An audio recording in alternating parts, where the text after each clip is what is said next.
चलिए स्टार्ट करते हैं।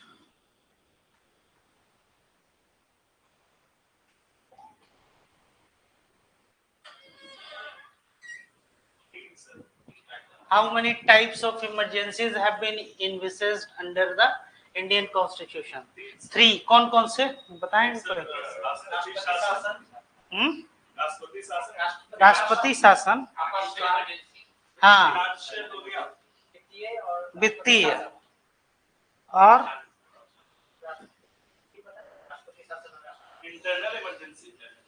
इंटरनल इमरजेंसी क्या हो गया?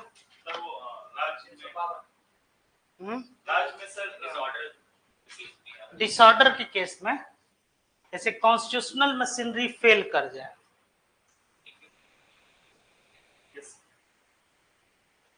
जैसे ये कॉन्स्टिट्यूशनल मशीनरी अगर फेल कर जाए तो ऐसे सिचुएशन में आप इसमें इमरजेंसी लगा देते हैं।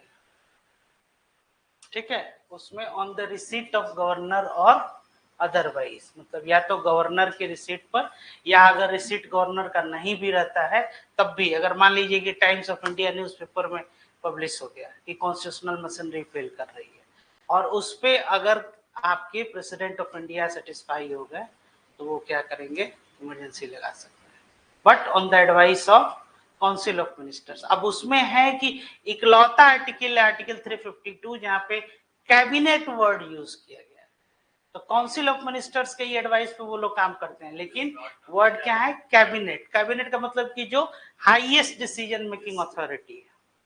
जैसे कि जब नेशनल इमरजेंसी लगी थी तो इमरजेंसी लगा के तब इंदिरा जी ने कैबिनेट को बताया था। हाँ, हाँ? नहीं, तो अब कहने का यही मतलब है कि जो कैबिनेट का है उसका क्या डिफिनीशन हो गया कि जो हाईएस्ट मेकिंग, जो डिसीजन मेकिंग अथॉरिटी है वो अगर गए तो अब जाहिर सी बात है कि उनका जो अपना एक मतलब जो भी उनका कैबिनेट था उसमें उनकी बात को या फिर जो भी वो कह रहे हैं उनके अगेंस्ट कोई करने वाला नहीं है, या फिर उनको एक मतलब यूनिवर्सली आप एक तरह से समझिए कि सब लोगों ने एक्सेप्ट कर लिया उस डिसीजन को, तो इमरजेंसी लगा के कैबिनेट को ही बताया गया। तो एनीवे इमरजेंसी लगाने का मतलब है कि जो प्रेसिडेंट ऑफ इंडिया उनके ऑर्डर से लगना है तो उनको पहले से वो एडवाइस दे दिया गया। समझ में आ रही है बात? जैसे कि अभी मान लीजिए प्रेसिडेंट गवर्नमेंट है तो on the advice of aid and advice of council of ministers जो है वो एक्ट करेंगे। तो इन ब्रीफ अगर आप देखिएगा तो काउंसिल ऑफ मिनिस्टर्स, तो इंटायर काउंसिल ऑफ मिनिस्टर्स 5 साल में हार्डली एक बार जो है मिलते भी होंगे लोग, कुछ खास ही कैबिनेट के लोग जो होते हैं वही डिसीजन लेते हैं। जैसे कि अभी इसी गवर्नमेंट में दिखेगा तो टॉप 5 जो 3 4 5 मिनिस्टर्स है इंक्लूडिंग प्राइम मिनिस्टर, मतलब जो हेड है वही लोग निर्णय लेते हैं। तो ये हर जगह जो है, इसीलिए कई जगह उसको क्वार्टरे भी बोलते हैं, जिसको बोलते हैं किचन कैबिनेट, कि कुछ अपने जो है डिसीजन मेकिंग जो है। क्वेश्चन आता है, राष्ट्रपति शासन का आर्टिकल क्या है? तो कभी 352 लेता है, कभी 356 लेता है। हाँ तो ठीक तो है, प्रोक्लेमेशन ऑफ इमरजेंसी 352, तो उसमें क्या क्या ग्राउंड्स है, जैसे आर्म रिबेलियन और ये आर्टिकल 356 है, वही तो बता रहे हैं कि 356 के अंतर्गत जो आपको लगता है प्रेसिडेंट रूल, वो गवर्नर के एडवाइस पर लगता है, ठीक है, और किस ग्राउंड पे लगता है कि on the failure of constitutional machinery, administrative machinery नहीं। एडमिनिस्ट्रेटिव मशीनरी पे अगर इमरजेंसी लगने लगे तो इस देश में रोज लगेगा इमरजेंसी। एडमिनिस्ट्रेटिव मशीनरी का फेल का क्या मतलब है कि किसी जिले का डीएम जो है सही काम नहीं कर रहा है, ये भी एडमिनिस्ट्रेटिव मशीनरी का फेलियर हो गया। तो अब यहाँ एक कॉन्स्टिट्यूशनल मशीनरी जो है, संविधानिक जो आपके जो तंत्र हैं वो नहीं फंक्शन कर रहे हैं प्रॉपर वे में, इसलिए इमरजेंसी जो है इसमें नहीं हो। तो लिख लीजिए इसके बारे में, लिख लीजिए आप लोग, थोड़ा सा तो क्लियर हो जाएगा।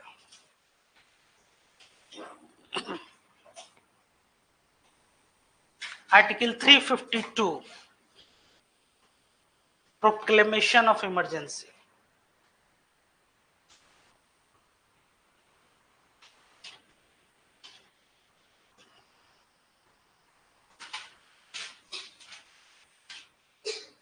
ठीक है, article 352 proclamation of emergency. If the president is satisfied और आप लोगों को पहले भी बताया, जब भी कॉन्स्टिट्यूशन में लैंग्वेज हो प्रेसिडेंट इज सेटिस्फाइड, इसका मतलब होता है कि it is the council of ministers which is satisfied. If the president is satisfied, क्योंकि ये कोई भी निर्णय किसके एड और एडवाइस पर लेंगे, काउंसिल ऑफ मिनिस्टर्स के। If the president is satisfied that a grave emergency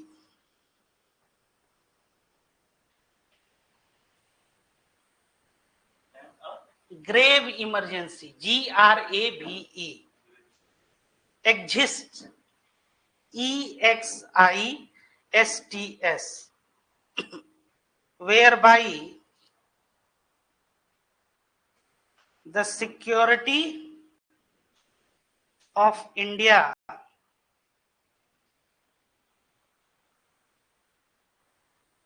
or of any part, इसको अंडरलाइन कीजिएगा, or of any part of the territory thereof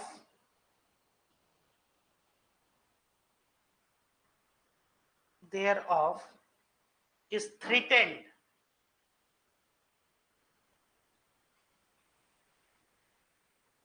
whether by war, देखिए किस किस ग्राउंड पे लग सकता है। अगर कहीं मान लीजिए युद्ध हो रहा है किसी एक पार्ट में, जैसे आप ऐसे समझिए कि आपका तमिलनाडु केरल नीचे का पार्ट, तो उस एरिया में कहीं कोई वॉर मतलब किसी तरह से होने लगे, तो या तो अगर पूरे देश में भी लगाया जा सकता है, या अगर उसका प्रभाव मान लीजिए तमिलनाडु नीचे है और JNK ऊपर है हमारा, या इधर नॉर्थ ईस्ट के स्टेट हैं, या पंजाब हरियाणा, या इवन बिहार यूपी उड़ीसा तमिलनाडु अगर है, तो इवन कर्नाटका, वहां तक अगर उसका प्रभाव नहीं है, वो केवल तमिलनाडु तक सीमित है, तो किसी एक पार्ट में वो लगाया जा सकता है। इस बात का ये मतलब समझ में आ रही है बात। जैसे कि मान लीजिए कि एक तो हम प्रोक्लेमेशन ऑफ इमरजेंसी करें कि ग्रेव इमरजेंसी ऐसी सिचुएशन आ जाए, तो पूरे देश में हम लगा दिए नेशनल इमरजेंसी, या अगर वैसी नौबत नहीं आए किसी एक पार्ट में ही है, तो उस पार्ट में ही लगाया जा सकता है। और ग्राउंड क्या है, वॉर और एक्सटर्नल एग्रेशन,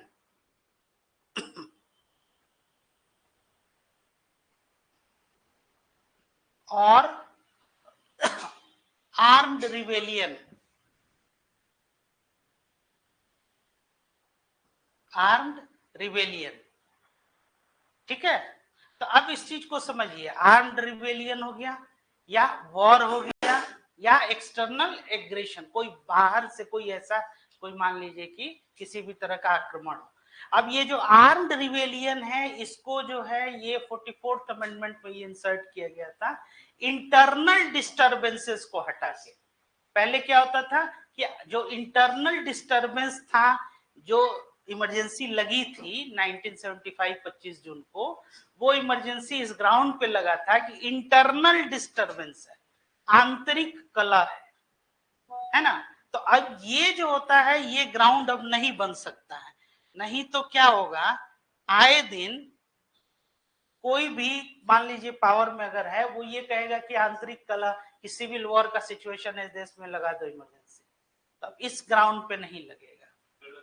हाँ, तो जो ये प्रोक्लेमेशन ऑफ इमरजेंसी है, ये कौन, if president of India is satisfied that the situation of a grave emergency, क्या ग्राउंड है, या तो युद्ध हो रहा हो, या दूसरा हो कि कोई एक्सटर्नल एग्रेशन हो, कोई थ्रेटन किया हो, तो या तो पूरे देश में लगेगा या किसी एक पर्टिकुलर पार्ट में ये लगाया जा सकता है। क्लियर हो गया यहां तक? चलिए आगे लिखिए इसी में, the president shall not issue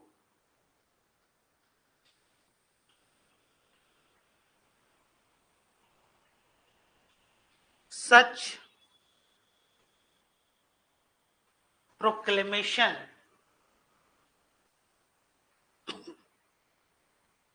unless the decision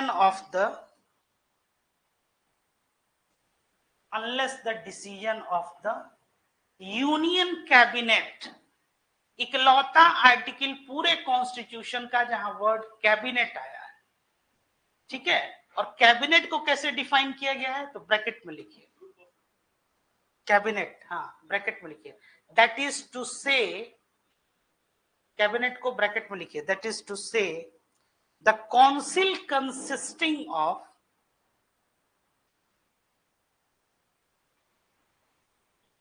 the prime minister, PM का रहना अनिवार्य है, prime minister and others ministers of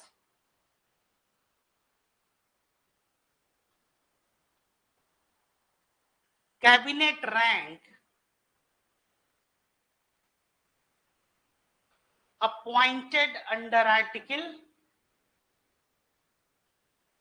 75 bracket close, that such proclamation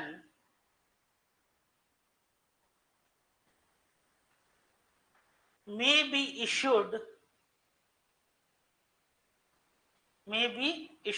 has been communicated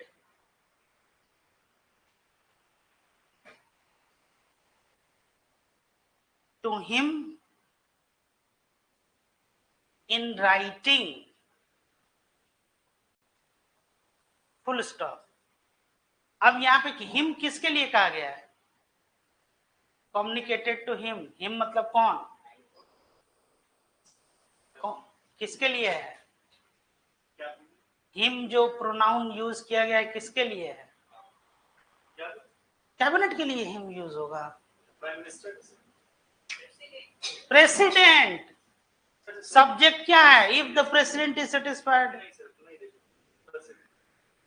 तो अब देखिए इस चीज को समझिए कि प्रेसिडेंट अगर सेटिस्फाइड है किस ग्राउंड पे कि एक युद्ध की स्थिति है, किसी भी तरह का कोई बाह्य जो है आक्रमण इसकी स्थिति है, या आर्म्ड रिबेलियन की स्थिति है, इस तीन तरह की अगर परिस्थिति है और अगर राष्ट्रपति क्या है संतुष्ट हैं, तो वो इमरजेंसी प्रोक्लेम कर सकते हैं, इधर इन इंटायर इंडिया और पर्टिकुलर पार्ट जो है जो भी स्पेसिफाइड, और किसके आपके ये एडवाइस पे?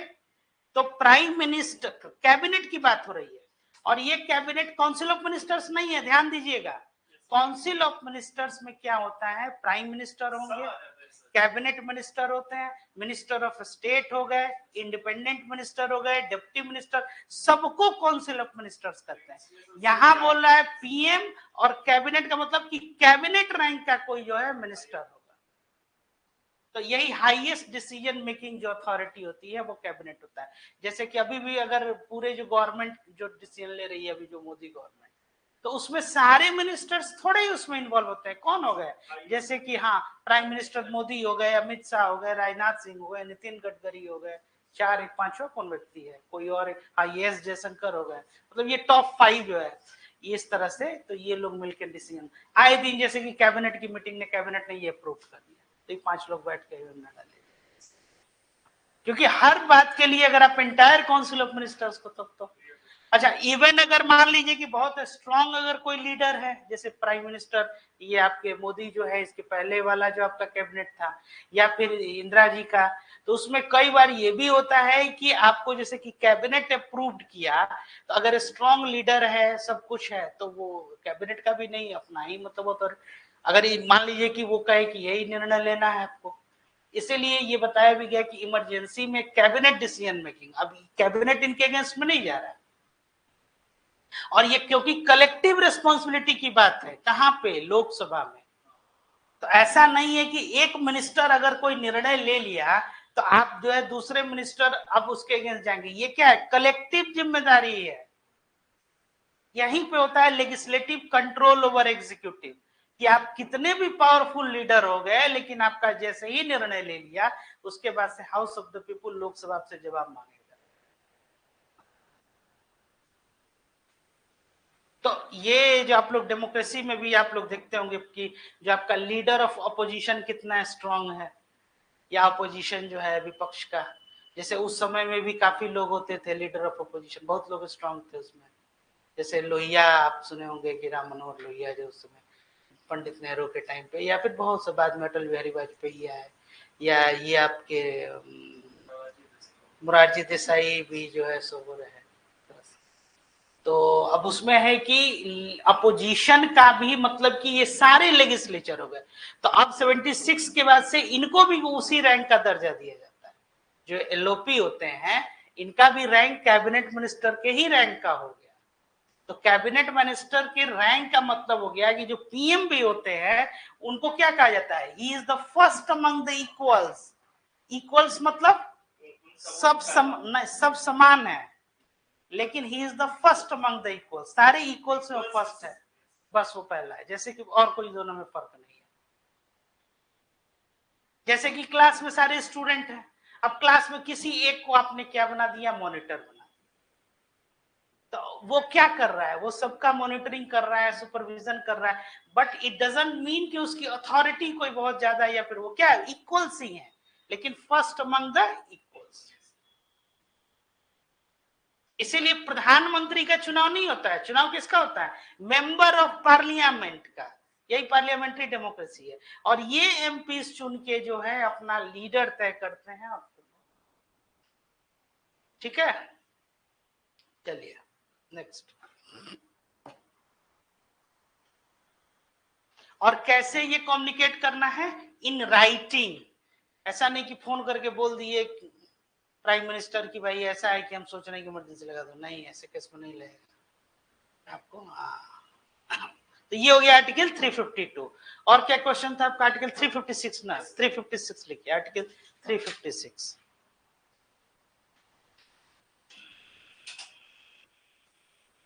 थ्री 356 का जो हेडिंग है, टाइटल है ये,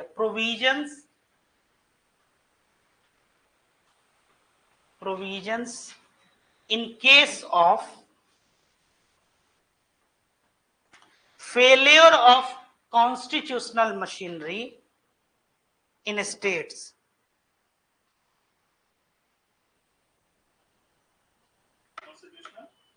machinery in states लिखिए इसमें, if the president on receipt of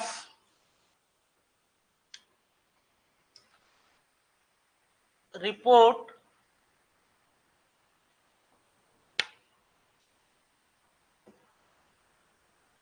from the governor of a state or otherwise मतलब नहीं, अन्यथा, और otherwise is satisfied that a situation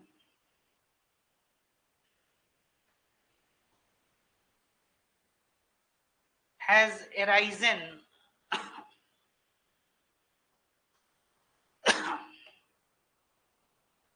in which the government of the state cannot be carried on in accordance with the provisions of this constitution, the president may by proclamation, 1 2 3 4 करके लिखिएगा, 1, हाँ, president में bye proclamation, पहला लिखिए, assume to himself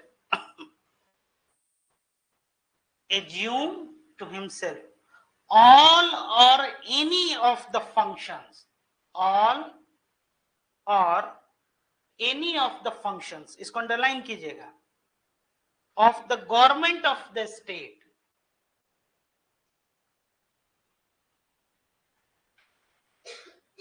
and all or any of the powers vested in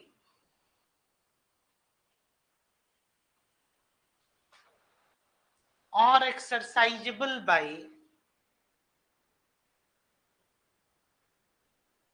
the governor, ठीक है, और anybody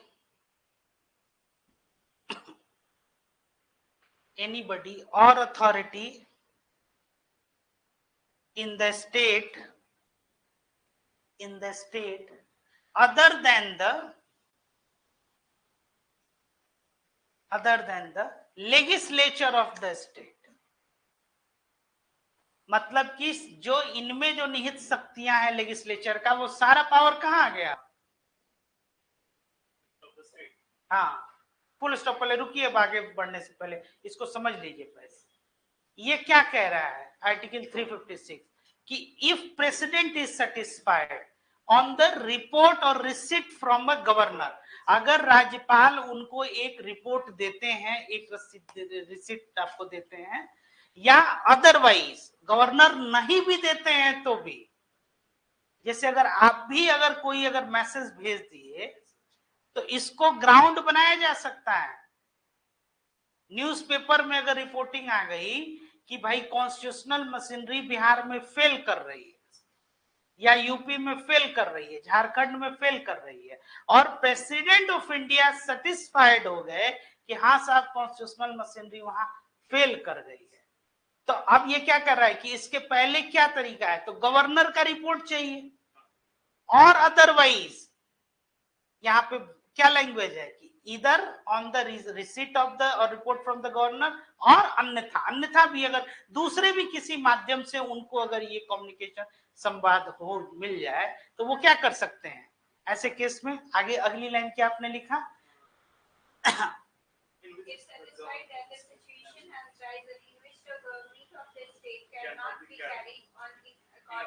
According to the provision of the constitution, जो constitution का provision है इसके हिसाब से वो नहीं चल रहा है, तो who is the constitutional head of the state? Entire India state के कौन है? President of India. स्टेट के कॉन्टेक्स्ट में कौन है? तो कॉन्स्टिट्यूशनल हेड अगर ये सेटिस्फाइड है कि in the accordance with the provision of the constitution if the state is not functioning, तो इस केस में वो क्या कर सकता है? कोई भी उनके सारे फंक्शंस या फिर कोई भी अदर जो फंक्शंस है वो अपने हाथ में वो ले लेगा। तो क्या लिखा है आपने? हाँ, ही में, प्रेसिडेंट में वर्ड है, इसका क्या मतलब है? कर सकता है, मतलब कि वो उसके अधिकार क्षेत्र की बात है। एक एक वर्ड्स का देखिए क्या मतलब है। हाँ,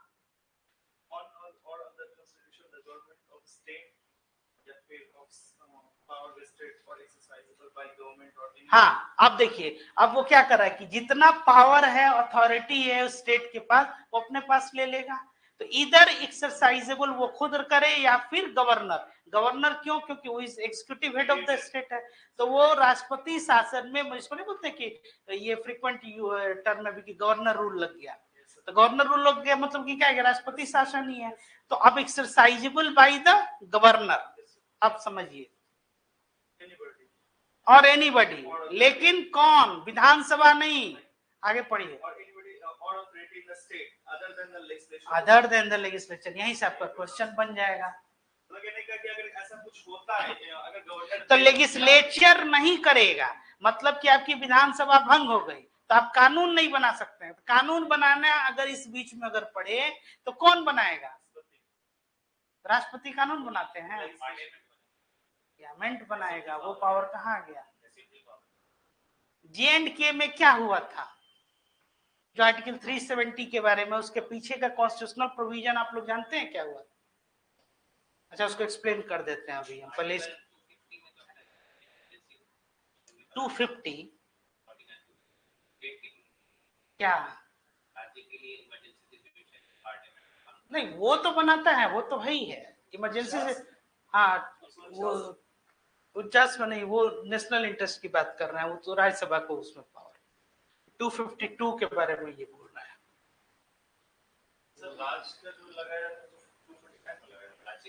वो नेशनल इंटरेस्ट में अगर है, जैसे राज्यसभा के पास पावर 249 में तो डिस्ट्रीब्यूशन हो गया, 246 आपका टुकड़ा। ये अभी समझिए इसको, अभी हम आते हैं उस पर। तो अब क्या है कि सारे पावर या एनी ऑफ द फंक्शन, तो फंक्शंस कितने फंक्शंस होते हैं गवर्नमेंट के?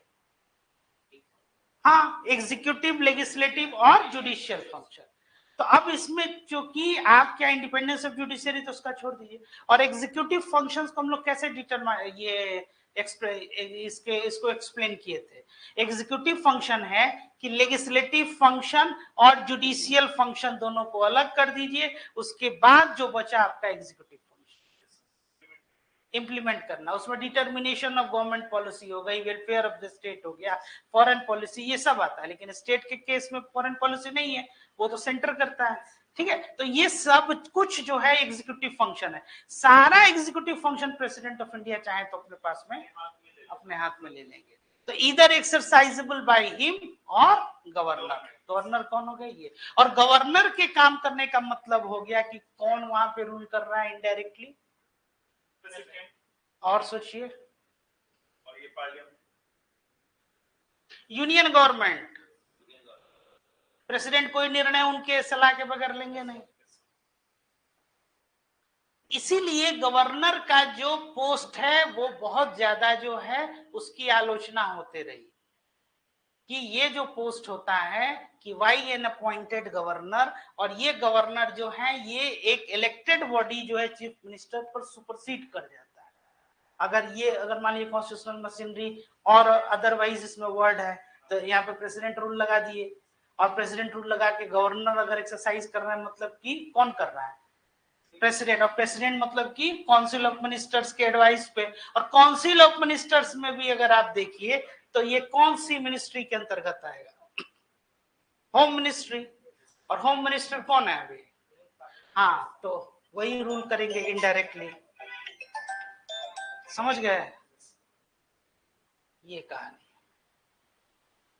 तो सीधे जो है मिनिस्ट्री उसमें आपको मतलब या फिर यूनियन गवर्नमेंट जो वो इंटरफेयर करे। On the receipt of letter तो वो फ्रॉम एनी वन हो जाएगा सर, और अदरवाइज मतलब कि कोई भी हो सकता है। हाँ, अगर वो सेटिस्फाइड है तो स्कोप ये छोड़ा हुआ है। ठीक है, लेकिन उसमें कई जगह बहुत सारे केसेस हैं, उसमें सुप्रीम कोर्ट भी इंटरफेयर किया है। ऐसा नहीं है कि ये इतना आसान है कि किसी के भी मतलब आप व्हाट्सएप मैसेज करके इमरजेंसी लगवा दीजिएगा, ऐसा भी नहीं है। मतलब उसमें ये कहा कि नहीं, गवर्नर का जो है कई जजमेंट्स ऐसे हैं कि नहीं, आपको गवर्नर का जो है सो ये रिपोर्ट चाहिए। हाँ, इसमें कई इस तरह का जो हाँ नहीं, लेकिन जो अगर वो ऐसा कर रहे हैं तो he is not against the constitution, he is not against the law. This is what authorise किया गया। बिल्कुल बिल्कुल। और उसमें और पढ़िए क्या क्या वर्ड है, या तो गवर्नर, या तो वो किसी और अथॉरिटी एक इंस्टीट्यूशन कल क्रिएट कर दें कि आप उसके हेड होंगे और आप राष्ट्रपति शासन लगा हुआ है बिहार में, आप ही रूल करेंगे। लेकिन अदर देन द लेजिस्लेचर, एक बार फिर से उस लाइन को पढ़िए तो आपको क्लैरिटी आएगी।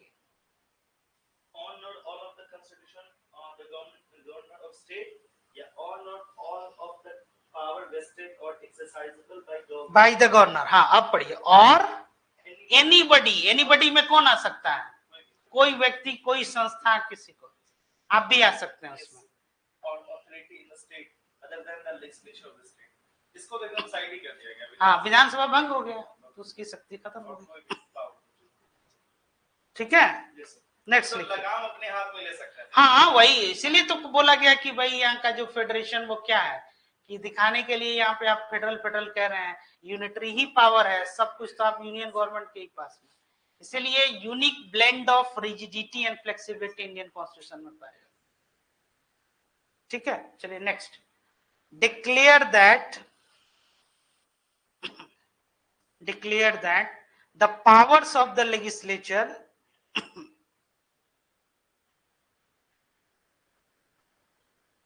of the state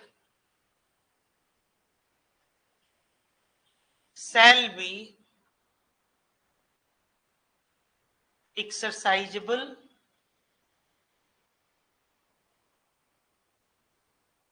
by or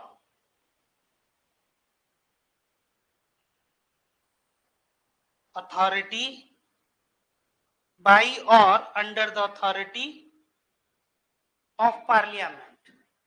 अब क्या मतलब हुआ इसका कि जो आपके लेजिस्लेटिव पावर है इस इमरजेंसी सिचुएशन में वो कहां चला जाएगा? संसद के पास। तो अगर कोई कानून बनाने की आवश्यकता पड़ गई इस बीच में तो कौन बनाएगा? संसद बनाएगा। अब आ जाइए JNK की कहानी क्या है, जो 370 जो आर्टिकल जो हटा उसमें ये था कि आर्टिकल 370 को जब रिपील करना था, जैसे आर्टिकल 370 एक टेम्पररी प्रोविजंस कॉन्स्टिट्यूशन में था कि जम्मू कश्मीर को एक स्पेशल स्टेटस जो है वो दिया गया था। एक तो ये वाला स्पेशल स्टेटस आप जान ही रहे, बहुत सारे कॉन्स्टिट्यूशनल सेफगार्ड भी जम्मू कश्मीर को दिए गए, है ना। अब जम्मू कश्मीर में क्या हुआ था कि आर्टिकल 370 के अंतर्गत टेम्पररी प्रोविजंस जो है उसमें दिया गया था, और ये बताया गया था कि ये अभी टेम्पररी है, ये प्रोविजन, ये परमानेंट नहीं है कि भविष्य में कभी इसको हटाया जा सकता है। अब जो कॉन्स्टिट्यूएंट असेंबली वहां पे थी, जो संविधान सभा जो जिसने कॉन्स्टिट्यूशन को बनाया, ये कॉन्स्टिट्यूएंट असेंबली 1957 में ये भंग हो जाता है, ठीक है, मतलब उसको भंग कर दिया गया। यही संविधान सभा जिसने संविधान जो आप पढ़ते हैं कि adopted, enacted and give ourselves to this constitution 26 November 1949, ये 57 में उसमें भंग कर दिया गया। इसके बाद से आर्टिकल 370 में अब ये बताया गया कि उस कॉन्स्टिट्यूएंट असेंबली चाहे तो 370 को वो हटा सकती थी, और उसकी शक्तियां जो ट्रांसफर कर दी गई कहां पे, वहां का जो आपका जो विधानसभा है वो, कि भाई यहाँ के विधानसभा का क्या मतलब हुआ कि इलेक्टेड, जब वहां के लोग चाहेंगे जो उनके इलेक्टेड रिप्रेजेंटेटिव हैं तो वो उन्हीं को तो रिप्रेजेंट कर रहे हैं, आई बात समझ में। तो अब ये इलेक्टेड रिप्रेजेंटेटिव जो थे, ये कॉन्स्टिट्यूएंट असेंबली, ये क्या करेंगे कि ये रिकमेंड करके और पार्लियामेंट ऑफ इंडिया को वो भेजें। तो क्वेश्चन यही आता है कि आर्टिकल 368 जो आप लोग पढ़े हैं, कॉन्स्टिट्यूशनल अमेंडमेंट जो ये एक्ट है जिसके तहत आप कोई भी कॉन्स्टिट्यूशन में अमेंडमेंट कर सकते हैं इस आर्टिकल में, तो क्या article 370 it is the out of the ambit of article 368? क्या उस 368 के बाहर है 370? तो अब यही था कि जब 368 का इस्तेमाल करके आप कोई भी आर्टिकल बदल सकते थे तो 370 को क्यों नहीं? ये क्वेश्चन हमेशा से आता था। तो इसमें ये प्रोविजन था कि आउट ऑफ एम्बिट 368 के 370 नहीं था, 370 को आप चाहते तो हटा सकते थे, लेकिन उसकी प्रक्रिया क्या थी कि जो कॉन्स्टिट्यूएंट असेंबली जैसे कि 57 में भंग हो गई, और वहां की जो विधानसभा है जम्मू और कश्मीर को, उसके पास उसकी शक्तियां आ गई। अब वो अगर रिकमेंड करके पार्लियामेंट को कहे कि 370 को आप हटाइए, तो पार्लियामेंट चाहे तो 368 का इस्तेमाल करके देन एंड देयर जो 370 को हटा सकता है। 370 कोई नहीं, किसी भी आर्टिकल को हटा सकता है। अभी तो प्रीएम्बल में इंसर्ट किया गया 47, लेकिन पहली शर्त क्या थी कि कॉन्स्टिट्यूएंट असेंबली जो, सॉरी, वहां की जो लेजिस्लेटिव मतलब जो आपका जो है लेजिस्लेचर जो है JNK का, वो रिकमेंड करके, ठीक है। अब स्टोरी ये आ रही है कि भाई वहां पे लेजिस्लेचर जो है उस समय था नहीं, तो प्रेसिडेंट रूल लगा हुआ था, गवर्नर रूल वहां पे मतलब रूल कर रहे थे। तो गवर्नर जब रूल कर रहे थे तो मीनवाइल जो वहां के जो भी एक्ट या कानून अगर है, तो कोई भी कानून अभी जो आपने पढ़ा तो उसमें कौन लेजिस्लेट करेगा? पार्लियामेंट। तो अब जब गवर्नर रूल लगा हुआ है 370 उसमें हटाना है आपको, तो संविधान सभा के पास उसकी शक्ति किसके पास है? जम्मू कश्मीर विधानसभा को। जम्मू कश्मीर विधानसभा उस समय भंग है, लेजिस्लेचर ऑफ द स्टेट जो था नहीं, तो लेजिस्लेचर ऑफ द स्टेट जब नहीं था तो उसकी शक्ति किसके पास आ गई? यूनियन पार्लियामेंट, यूनियन लेजिस्लेचर के पास। तो ये पार्लियामेंट ने क्या किया कि भाई उसका इस्तेमाल करके कि कॉन्स्टिट्यूएंट असेंबली जो है वो सारी शक्ति आ गई, और 370 को इन लोगों ने हटाने के लिए, और 368 का भी इस्तेमाल नहीं किया गया, सिंपल ऑर्डर में। अब उसमें यह है कि अगर 367 एक और आर्टिकल है जो राष्ट्रपति को यह अधिकार दे रहा है कि इंटरप्रिटेशन ऑफ द कॉन्स्टिट्यूशन जैसे जुडिशरी ये करता है, तो उन्होंने ये बताया कि चूंकि लेजिस्लेचर नहीं है तो जो कॉन्स्टिट्यूएंट असेंबली की जो शक्ति है लेजिस्लेट करेंगे वो किसके पास आ गई? संसद के पास। तो यही संसद को शक्ति दे दिया कि आप चाहें तो उस 370 को, तो इन लोगों ने 370 को जो है, और संविधान में ये कोई अमेंडमेंट भी नहीं हुआ, ये नॉर्मल ऑर्डर से 370 को ये हटाया गया। चूंकि संविधान सभा चाहे तो कर सकती है, तो संविधान सभा की शक्ति किसके पास थी? जम्मू कश्मीर विधानसभा, वो उस समय भंग था, तो पार्लियामेंट के पास शक्ति आ गया, पार्लियामेंट इसमें कर दिया। और ये इंटरप्रिटेशन कौन किया 367 के अंतर्गत? राष्ट्रपति। तो ऐसे थोड़ा ही आप कर सकते हैं। तो नहीं, तो अब इसमें तो भंग था नहीं, तो अब इसमें है कि इसमें कोई भी, यही क्वेश्चन जो है पूछा भी गया था कि 370 जो इसको हटाया गया, तो क्या कॉन्स्टिट्यूशन के प्रोविजंस इसका बिल्कुल इसका पालन हुआ है? सब कुछ का पालन हुआ है, इसमें ऐसा नहीं है कि ये अनकॉन्स्टिट्यूशनल ये काम किए। हाँ, क्वेश्चन कहाँ पे पूछा जा सकता है वो ये है कि क्योंकि वहां पे विधानसभा भंग थी, तो आप ऐसा करते कि इलेक्शन हो जाता, वहां पे जो है विधानसभा जो है आ जाती, उसके बाद से why you are there in a hurry. So that is what it shows that some political जो है इंक्लिनेशन जो है इसी चीज को ये संदेह में, यही बहस भी किया गया था सुप्रीम कोर्ट में। जो लोग जो मतलब 370 की भाई ये कि इसके अगेंस्ट में नहीं है कि 370 वो तो प्रोविजन वो तो कर ही सकता है, लेकिन जो मतलब आप तरीका और जिस तरह से आपने उसको किया या जितनी जल्दीबाजी में, ये क्या इसके पीछे। तो फिर उसमें गवर्नमेंट भी बताई कि ये जल्दीबाजी नहीं था, इस पे जो हम लोग जो है काफी जो है लोगों का ओपिनियन भी लिए थे, ये गवर्नमेंट भी अपनी बात रखी। तो फाइनली सुप्रीम कोर्ट का भी यही डिसीजन था कि भाई ये जो हुआ है कि मतलब ऐसा नहीं है कि इसमें कोई इलीगल या फिर, हाँ तो क्वेश्चन ये हो सकता था कि वहां पे आप जो इलेक्शन हो जाता उसके बाद आप लोगों का जो है आप एक मतलब अब कह सकते हैं, आप क्या कहिएगा, अब जो है सो है सामने। जैसे वही चीज है कि आप अब गवर्नर रूल ही लग गया, मान लीजिए कि बिहार में अगर लगा दिया जाए, अब गवर्नर रूल लगा दिया जाए तब इसमें कि जैसे कि हमेशा ये एक क्वेश्चन आता ही है कि एक एंटी डेमोक्रेटिक पोस्ट है गवर्नर, चीफ मिनिस्टर चुन के आना है और उसके ऊपर जो सुपरसीड कर रहा है गवर्नर। आए दिन आप लोग दिल्ली में देखते होंगे ये एलजी वर्सेस वहां के चीफ मिनिस्टर जो थे कि हम चुन के आए हैं, आपकी क्या अथॉरिटी है डेमोक्रेटिक सेटअप में। तो इसको ये लोग यही कह रहे हैं। दूसरी बात की एक समस्या कि जितने यूनियन टेरिटोरी थे उनको लोगों ने आज तक स्टेट बनाया है। This is the first incident in post independence, मतलब इंडिपेंडेंट इंडिया में एक स्टेट के स्टेटहुड को छीना गया और उसको केंद्र शासित प्रदेश बनाया गया। वो एक फुल फ्लेज स्टेट था जेएंडके। अब जिन वजहों से किया गया, नहीं कंट्रोवर्सी क्या होता है कि आप कह रहे हैं कि ये जो है मोबाइल मेरा है, हम कह रहे हैं मेरा, यही तो विवाद होता है ना। तो इस डिस्प्यूट को सुधारने के लिए कौन है? जुडिशरी है। इसके अलावा भी जो भी हो उस पे नहीं है, हम अभी उसकी कॉन्स्टिट्यूशनैलिटी पे बात कर रहे हैं। तो इसमें यही क्वेश्चन ये किया गया था कि उसके स्टेटहुड को छीना गया, ये भी एक बहस है। तो उस पे भी ये कहा गया कि भाई इसके अगेंस्ट नहीं है कि यूनियन टेरिटोरी है, इसको हम अपने नियंत्रण में, क्योंकि कुछ बॉर्डर इश्यूज हैं इधर, जैसे चाइना हो गया, उधर पाकिस्तान है, तो एक है कि सिक्योरिटी रीजन से या और भी किन्हीं कारणों से। तो अब इस आर्गुमेंट के भी अगेंस्ट में लोग गए कि ऐसे आप देखिएगा तो इंडिया के 17 स्टेट्स ऐसे हैं जो इधर दे आर कोस्टल और किसी इंटरनेशनल बाउंड्री से वो टच कर रहा है। तो इन 17 स्टेट्स के स्टेटहुड को आप छीन के आप फिर से केंद्र के, क्योंकि सिक्योरिटी अगर रीजन है तब तो सबको हम केंद्र शासित बनाते रहेंगे, ये भी उसमें।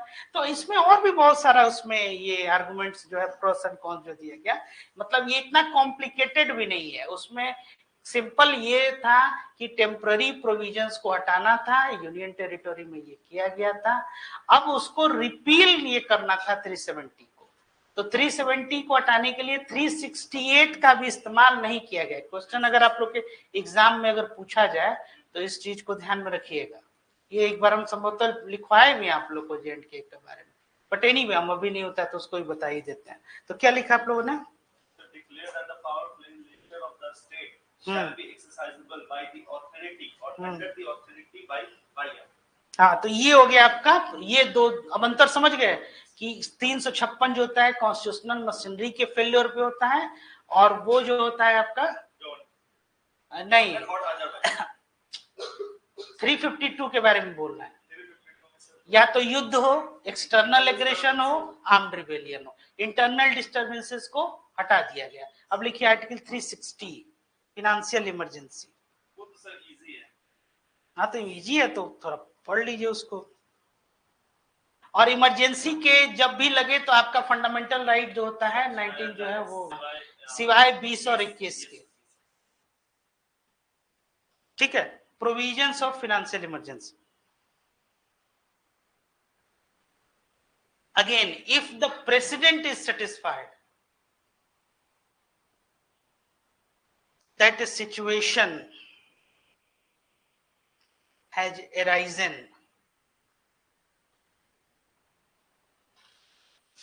whereby the, अंडरलाइन कीजिएगा, यही आपके एग्जाम में आएगा, फिनेंशियल स्टेबिलिटी और क्रेडिट ऑफ इंडिया, यही एग्जैक्ट यही वर्ड अगर फाइनेंशियल इमरजेंसी आएगा यही पूछा जाएगा आपके ऑप्शन में कि किस आधार पे लगता है। तो वित्तीय स्टेबिलिटी, स्थायित्व, फाइनेंशियल स्टेबिलिटी और क्रेडिट ऑफ इंडिया और of any part of territory thereof is threatened.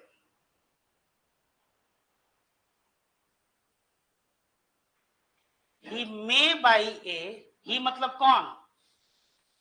ये राष्ट्रपति। हाँ, he may by a proclamation make a declaration to that effect. To that effect. ठीक है, अब इसमें क्या क्या होता है फाइनेंशियल इमरजेंसी में, इस चीज को लिख लीजिए। लिखिए पहला, ए provision requiring the reduction of salaries and allowances। ये इस बार यूपीएससी में भी क्वेश्चन आया था, हमको पूरा मतलब भरोसा है कि एक क्वेश्चन आप लोग को फाइनेंशियल इमरजेंसी बीपीएससी है। हाँ हाँ, and allowances of all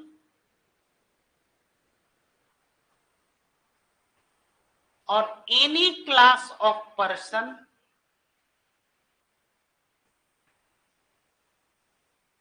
serving in connection with the affairs of a state।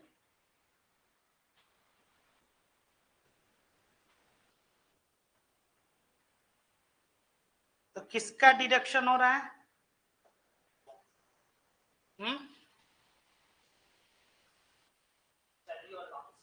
Salary allowance किसका?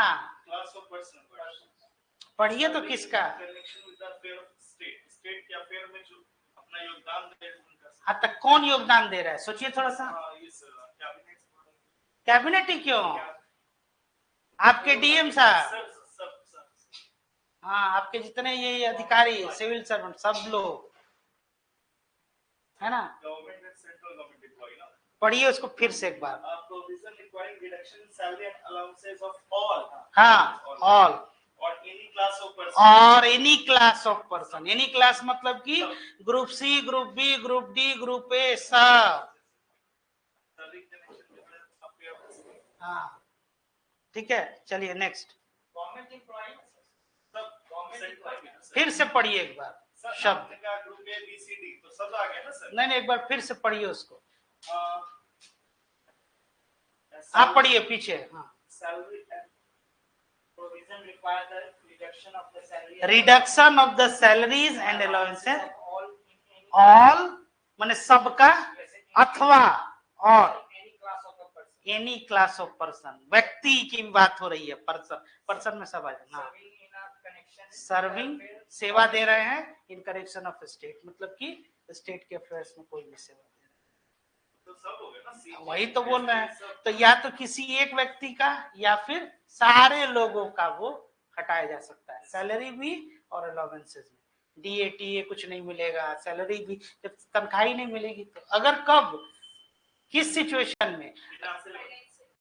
फिनेंशियल मतलब क्या, सिचुएशन क्या है? या तो जब फिनेंशियल स्टेबिलिटी नहीं रहे, थ्रेटन रहे, और credit of India, is threatened. जैसे हमारा फिजिकल डेफिसिट बढ़ जाए, 91 में भी, हालांकि इस देश में फाइनेंशियल इमरजेंसी नहीं लगी है पिछले 75 वर्षों में, ये अपने आप में एक बहुत गौरव की बात है, जबकि हम लोग बहुत मतलब बुरी से बुरी स्थिति देखे हैं। मतलब आप समझिए कि अकाल तक हम लोगों ने देखा है पोस्ट इंडिपेंडेंस। आप लोग 66 67 वो हरित क्रांति वाला दौर पड़े हुए, लेकिन अभी भी फाइनेंशियल किसी भी लोगों का 1 रुपया भी सैलरी जो है नहीं कटा है अलाउंस से, तभी लोग सरकारी नौकरी के पीछे भागते हैं, चाहे जो भी हो कि पब्लिक ऑफिस। और अमीर बन गए इसलिए पैसा उधर कटा इसलिए।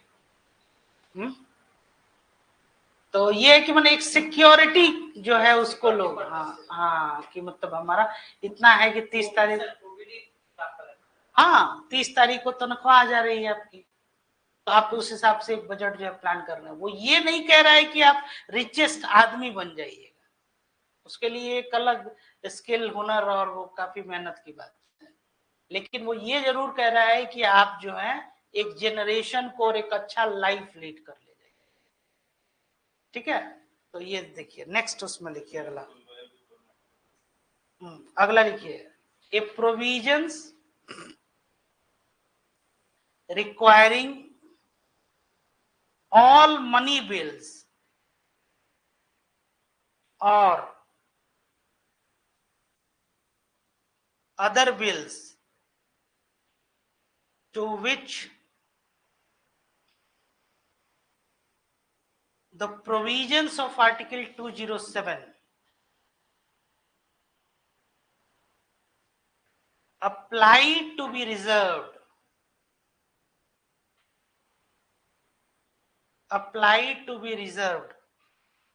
for the consideration of the President after they are passed, for the consideration of the President after they are passed by the legislature of the state.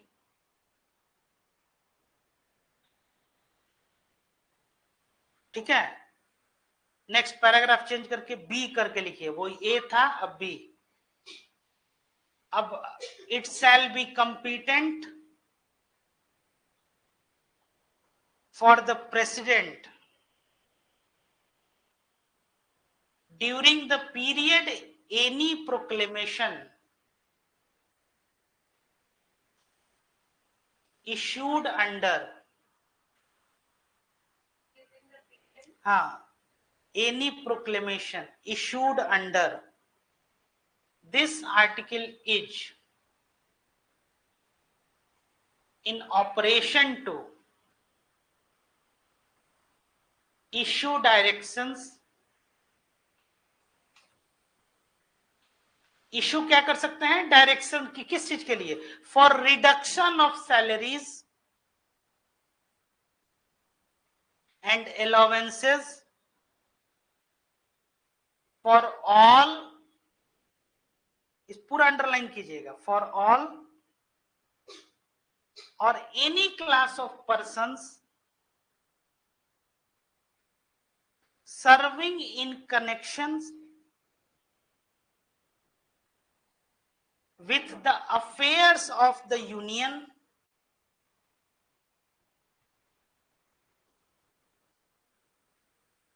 including the judges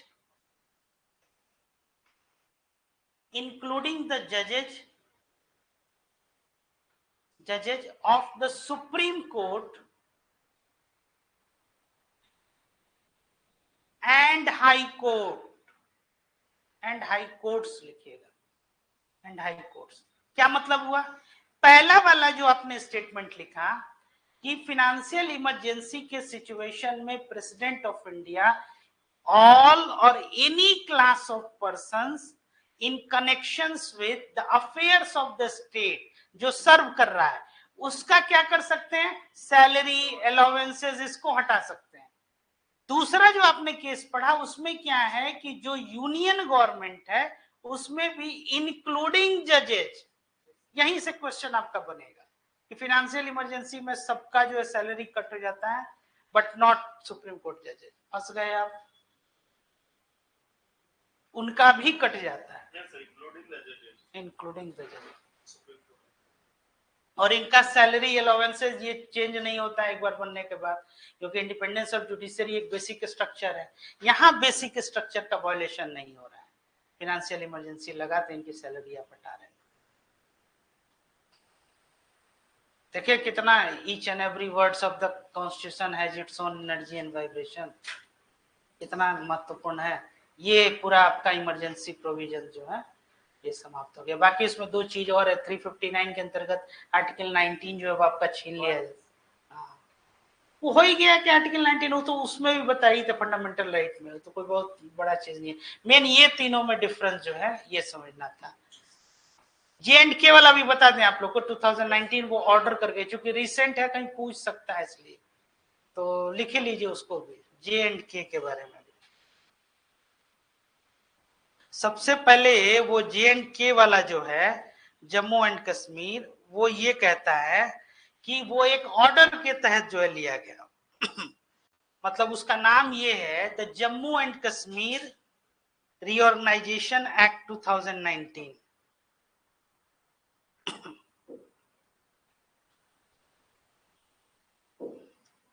ठीक है, अब उसमें ये क्या किया गया कि लद्दाख को आपको ये बनाया गया।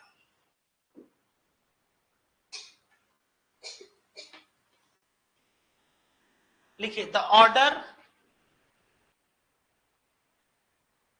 may be called the constitution, bracket में लिखिएगा, application to J&K, bracket close, order 2019।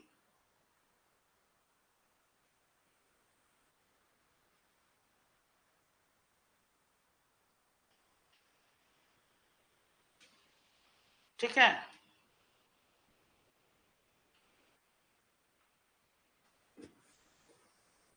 तो क्या इसका नाम था?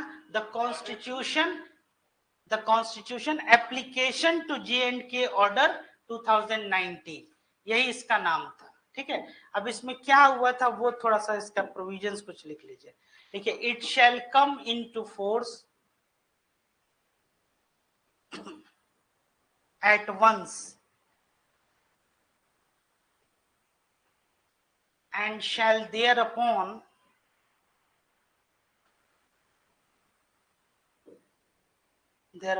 supersede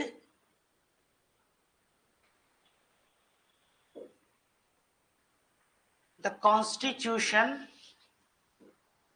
ब्रैकेट में वही application to J&K, application to J&K order 1954 as amended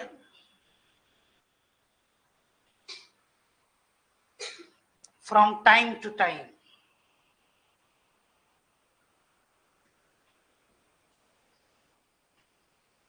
अब इसमें जो लिखा गया वो क्या ऑर्डर था वो लिख लीजिए, पैराग्राफ चेंज करके। इन एक्सरसाइज ऑफ पावर्स, किस पावर का इस्तेमाल करके? In the exercise of powers conferred by clause 3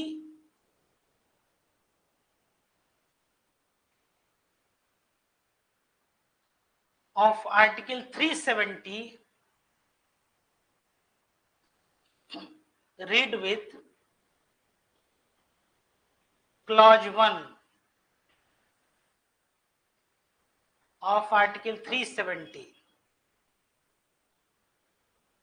of the Constitution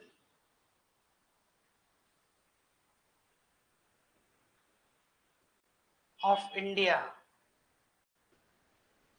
the President on the recommendation of Parliament is pleased to declare that as from the 6th August 2019, 6 August 2019, all clauses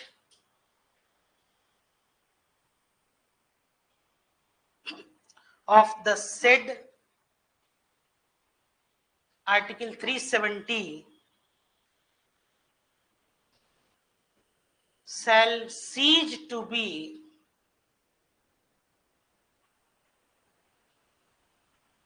operative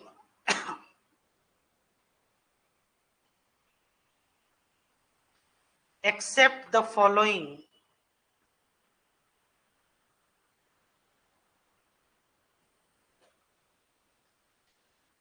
accept the following. अब नीचे लिखिए following क्या है. 370 अब कैसे हो गया. All provisions of this constitution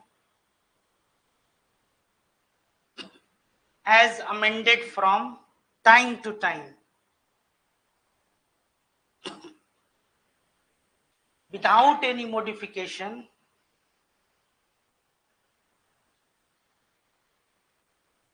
shall apply to the state of J&K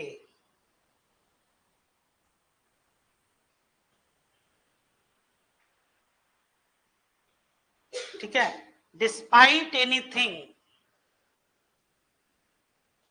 contrary contained in Article 152 or Article 308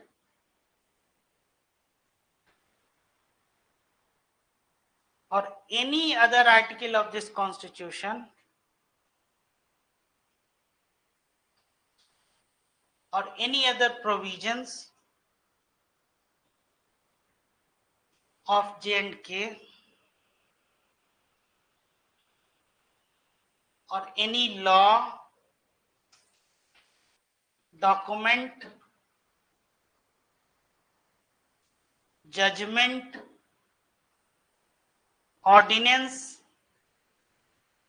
order, by law, rule, regulation, notification, custom having the force of law in the territory of India or any other instrument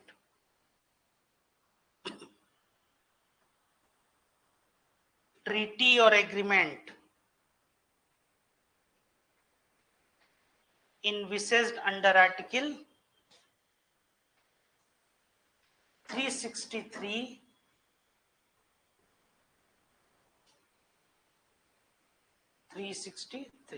full stop. अब इस चीज को समझिए. ये क्या कह रहा है कि कॉन्स्टिट्यूशनल एप्लीकेशन ऑफ J&K ये ऑर्डर 2019 है. ये कॉन्स्टिट्यूशनल अमेंडमेंट एक्ट नहीं है. इस चीज को ध्यान में रखिएगा. ये कभी भूल मत कीजिएगा कि आर्टिकल 370 संविधान में संशोधन करके ये आया नहीं. तो क्वेश्चन आपसे यही पूछा जा सकता है मेंस में या कहीं इस तरह से सब्जेक्टिव वाइज कि do you think that article 370 is out of the ambit of article 368.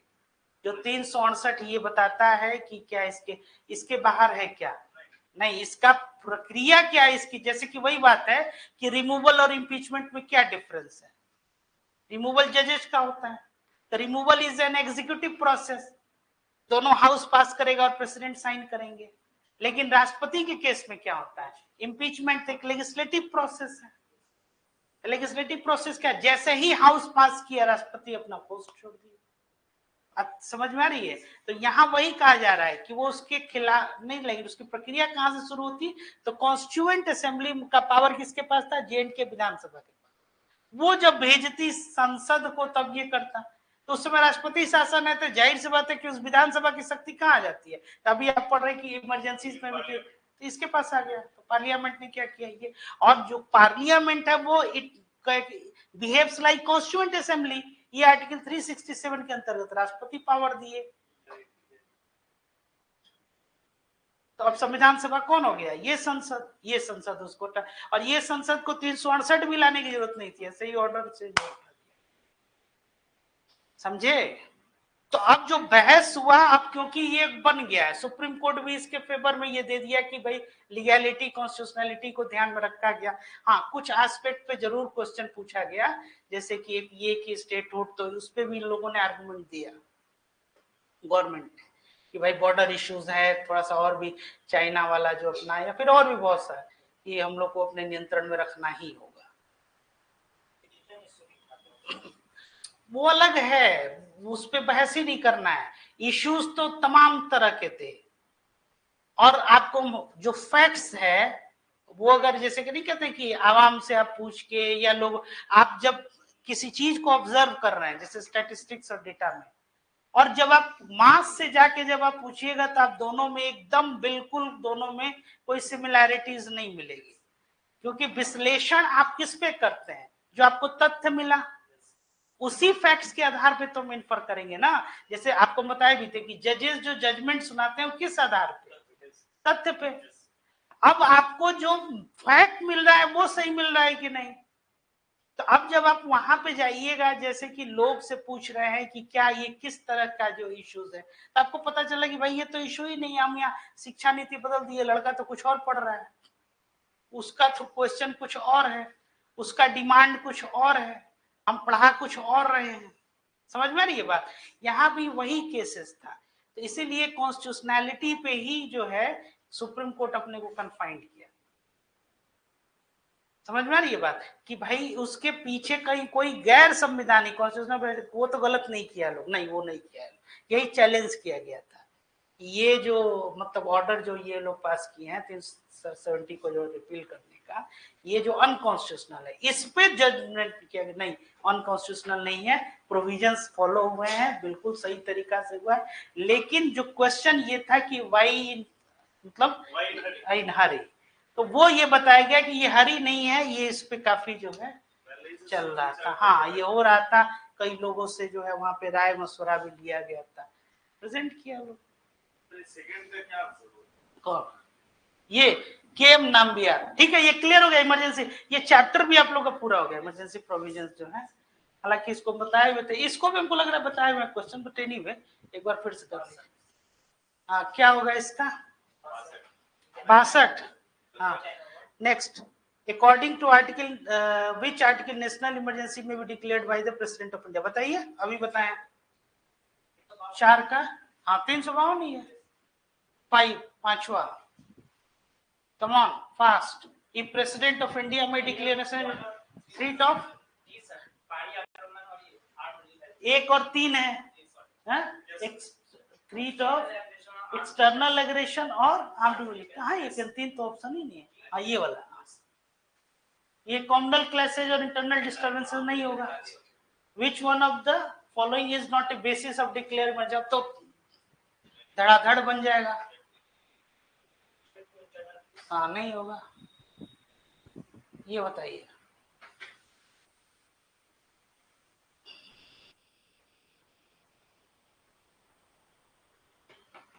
One month है इसका। नेक्स्ट, 8वां,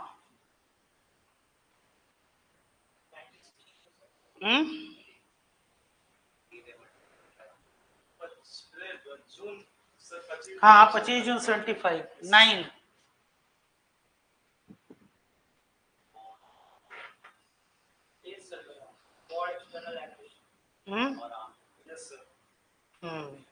ठीक है।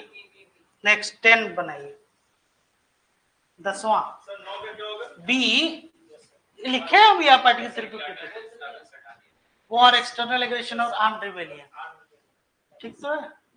10वां बताइए।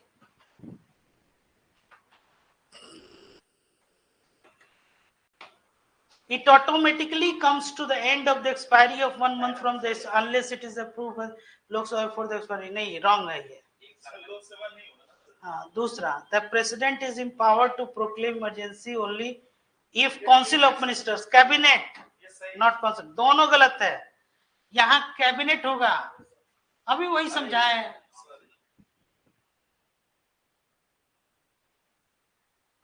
ये बताइए।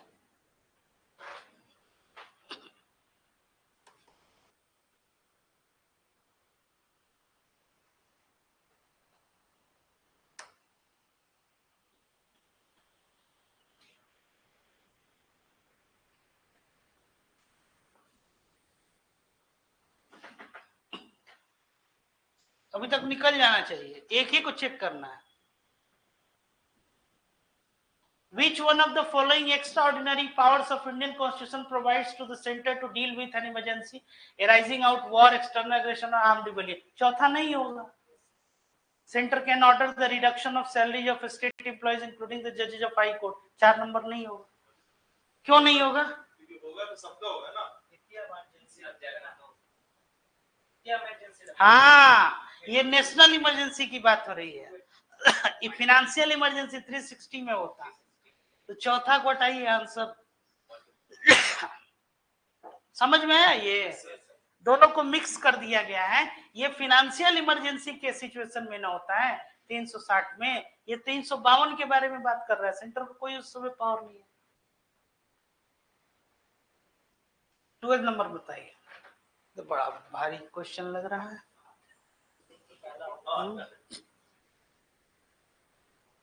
तो पढ़ते ही पढ़ते सुबह हो जाएगा। It is proclaimed by president, सही है। It should be approved by parliament with in 1, तो ये भी सही है।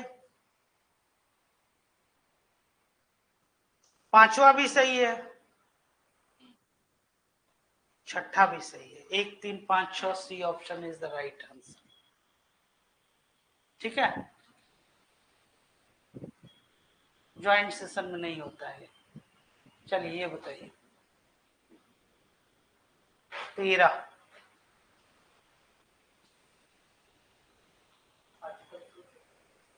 Article, good. 14 बताइए। हाँ चलिए नेक्स्ट बताइए। दूसरा नहीं होगा, 1, 3, 4 आंसर है। इंटरनल डिस्टर्बेंसेस पे नहीं लगता है, फाइनेंशियल क्राइसिस पे लगेगा, कॉन्स्टिट्यूशनल मशीनरी के फेलियर पे, एक्सटर्नल एग्रेशन। 15 नंबर बताइए।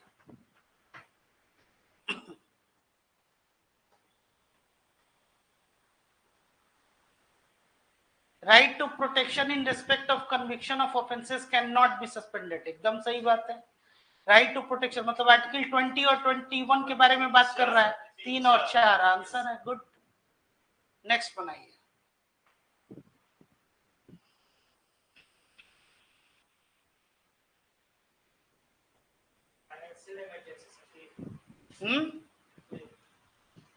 The provisions regarding divisions of taxes between union and state और नेशनल इमरजेंसी के केस में ठीक। चलिए बनाइए। Under which article of the Indian constitution president rule can be imposed in state? 56। हाँ तो ये लो। नेक्स्ट दूसरा।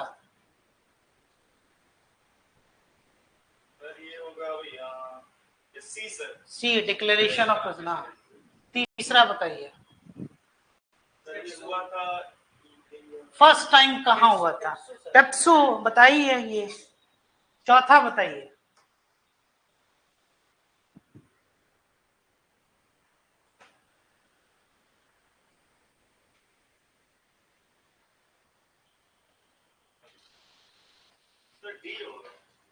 फोर्थ का बताओ, कोशिश करो, ट्राई कीजिए आप।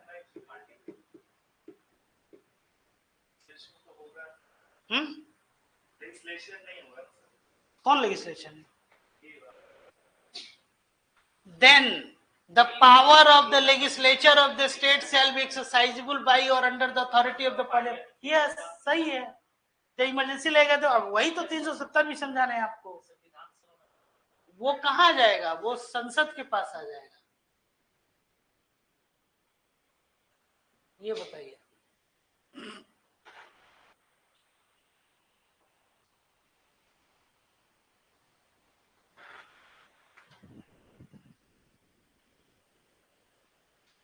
देखिए, once an emergency is proclaimed to the federal distribution of powers remain practically suspended and all the powers are concentrated in the hands of union. सही है। The 42nd amendment was also passed during the emergency. सही है, कोई doubt नहीं है। 2 and 3।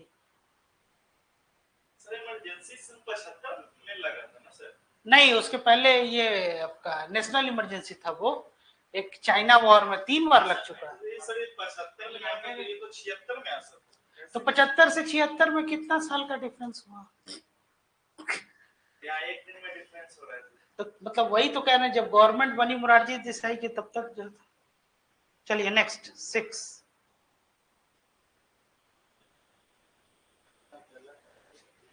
पहला गलत है, दूसरा भी गलत है, अभी वही पढ़ रहे हैं।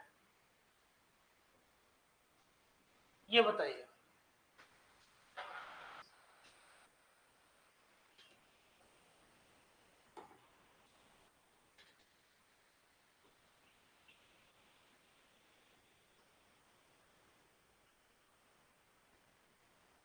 सेकेंड एंड थर्ड ये तो भंग हो जाएगा। Removal of council of ministers in the state not necessarily उसका परिणाम होता है। ये ऐसा नहीं है कि ये, हाँ। दूसरा है कि लोकल बॉडीज का डिसोल्यूशन नहीं होता है उसमें, ये भी नहीं है। 2 और 3 जो मुखिया को हटा के आपको इमरजेंसी में क्या मिलना है? आप खुद सोचिए इस तरह से। लोकल बॉडीज मतलब कि मुखिया हो गया, तो मुखिया को हटा के आप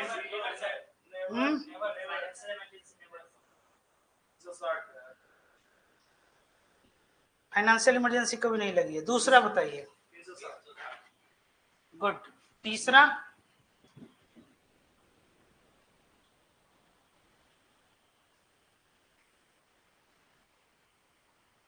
बताइए। बी तो सही लग रहा है, ए भी सही है। बी गलत है, ए सही है। कैसे बी गलत? President of India to issue direction for the reduction of salary and allowances of all or any class of the person and serving connection. तो ये तो लिखा है, but excluding the justice, excluding the justice. अब समझ में आया? एक लाइन नहीं, एक वर्ड। हाँ, कहानी घुमा देगा। ये एक वर्ड नहीं दिखाता था पहले टीवी में, एक टपकती बूंद सब कुछ डुबा देगी। एक ऐड आता था कि पहले उसमें दीवार में सीलिंग में छेद कहीं लगा हुआ, तो पानी गिरा, तो लास्ट पे एक डेड मतलब उस पे बॉडी पे थे, तो अपना वसीयत का वो सिग्नेचर कर रहे थे। उसी समय जो है वो चेक बुक पे जो है एक टपकती बूंद जो है पूरा। यहाँ भी एक शब्द जो है पब्लिक सर्विस कमीशन 1892 में आया था। कौन सा? हाँ, गवर्नमेंट ऑफ इंडिया एक्ट 1919 में आया था, 1919। दूसरा बनाइए। इमरजेंसी के क्वेश्चंस खत्म है, ये आ गया पीएससी। दूसरा बताइए। 315 की 215? कंफर्म? इसमें कोई डाउट ही नहीं है। The members of the 315। और चौथा for 6 years or till the age of 65, whichever is earlier.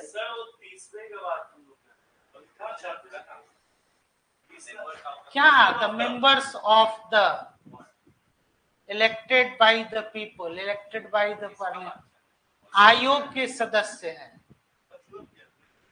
अरे कमीशन के जो हैं ये अपॉइंटेड बाय द प्रेसिडेंट हैं, ये मेंबर्स ऑफ द कमीशन मतलब यही पब्लिक सर्विस कमीशन। आप हिंदी देखिए ना, आयोग के सदस्य। हाँ, तो बस ये 4th का सी है। हाँ, 5वां है। एकदम 1 सेकंड में कम से कम 2-3 क्वेश्चन बनाइए, थोड़ा फास्ट। अब क्या होगा इसका? हाँ, 6th का नेक्स्ट 2004 पीसी होता जो है पब्लिक एडमिनिस्ट्रेशन में पढ़िएगा। 7वां बताइए, बहुत इजी क्वेश्चन है, ये याद होना चाहिए। 21 अप्रैल है, 21 जुलाई जो है वो डिफेंस वाला है। 8वां बताइए। इसलिए हमको याद है कि 21 जुलाई को हमको बुलाते थे लोग पहले, वो डिफेंस वालों का एक था, तो उसमें हमको याद है 21 जुलाई। लास्ट हम 2019 में ही गए थे, ऐसे ही कुछ न कुछ बोलने के लिए। 2019 लास्ट गए थे हम दिल्ली द्वारका पालम रोड। 8वां का सी 317। हाँ, 9th का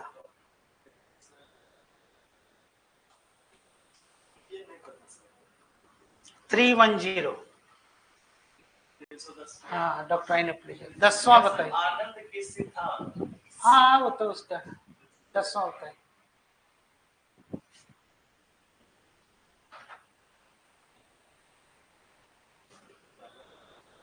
सी है 1 और 2। पहला गलत कैसे है? 308 से 14 तो वही है, और 11 provide safeguards for civil servants for the tenure. 11 बताइए।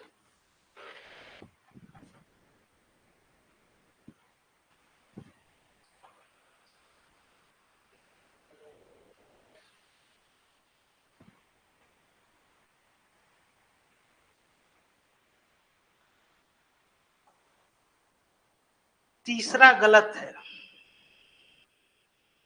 ठीक है।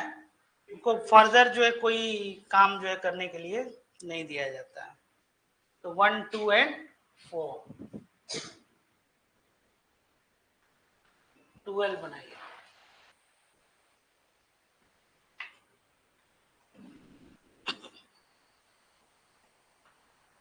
In the context of India, which one of the following is the characteristics appropriate for bureaucracy?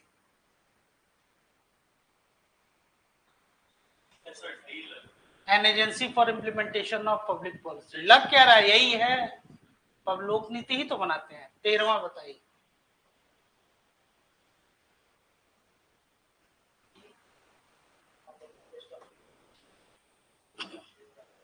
ये तो बन जाना चाहिए।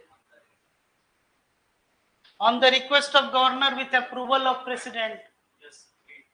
ठीक है, नेक्स्ट।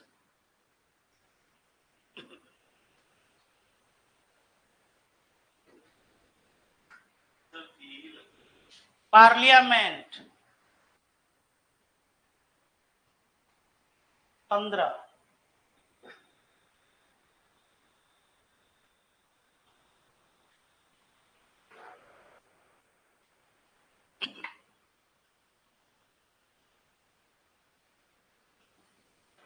बोलो जी। दोनों सही है। एक एडवाइजरी बॉडी है, it is open to the government to accept the recommendation of department. मन करे तो माने बीपीएससी का रिकमेंडेशन बिहार सरकार, मन करे तो नहीं माने, लेकिन एडवाइजरी जो है, इसीलिए ऐसी गवर्नमेंट जो है वो क्या कहती है कि वो एक सलाह ले लेगी कि भाई आपका क्या इस पे, सलाह लेके रख लिया तो कल होके ये कोई नहीं कहे कि हमने पूछा नहीं है, माने या ना माने। The government is under an obligation to explain the reasons why in a particular। हाँ ठीक है, वो ये कह सकता है। चलिए next. Joint state public service commission में भी स्टेब्लिश टू, कब ये होगा? लग नहीं रहा है, वही है। दूसरा बताइए। दूसरा तो इजी क्वेश्चन है। हाँ स्टेट पब्लिक सर्विस कमीशन। तीसरा ध्यान से पढ़िए।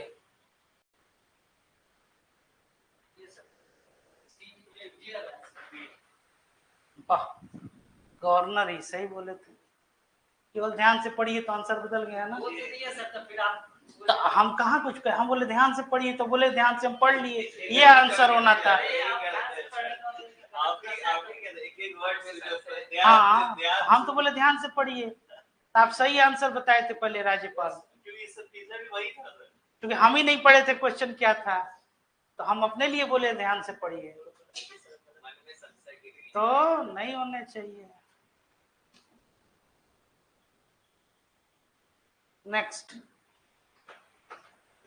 हमको मालूम है किसका स्ट्रेंथ और किसका वीकनेस क्या है। ठीक है नेक्स्ट। 5वां।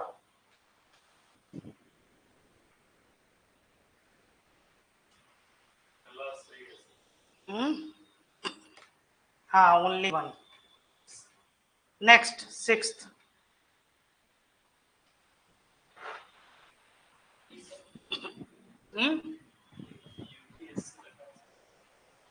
Parliament of India.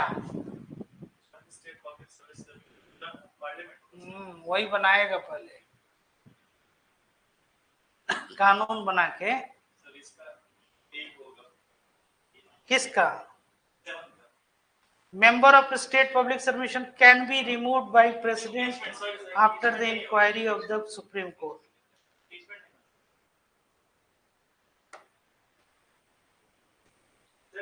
डी होगा sir, D by the governor after the inquiry of D sir, D D D किसी प्रेसिडेंट ही हटाते हैं। अच्छा, 8वां। ये भी तो वही बात है। कौन सा? तो बात वही होना सर। हाँ, the president on the recommendation of supreme court chairman को ही। हाँ, 9th इज नॉट इम्पोर्टेंट, ये मध्य प्रदेश। हाँ, इसका कोई मतलब नहीं। 11 बनाइए।